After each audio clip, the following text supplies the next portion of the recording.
ఆలయ సన్నిధిలో ఈనాడు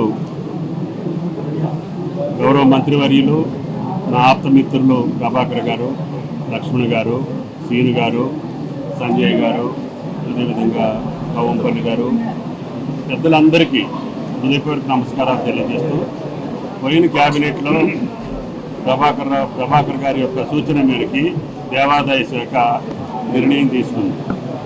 ఈ ఋష్యశృంగ స్వామి ఎక్కడుంటే అక్కడ సుభిక్షంగా ఉంటుందని, ఆ దేశం ఆ రాష్ట్రం సస్యశ్యామలంగా ఉంటుందని, కాబట్టి వరుణయాగాలు ప్రతి దేవాలయంలో చేయాలనేటటువంటి దేవాదాయ ఆదేశాలకు అనుగుణంగా ఈనాడు రాజరాజేశ్వర ఆలయ ప్రాంగణంలో భీమేశ్వర ఆలయ సన్నిధిలో ఈనాడు ఈ యొక్క వరుణయాగాన్ని ప్రారంభించడం జరిగింది.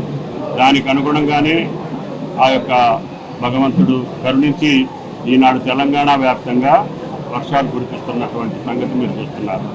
కాబట్టి మానవ శక్తితోటి పాటు దైవశక్తి కూడా తోడైతే మనకి ఈ యొక్క కార్యక్రమాలు సవ్యంగా జరిగేదానికి అవకాశం ఉందని ఈ యొక్క వరుణయాగం మనకి నిరూపిస్తుంది.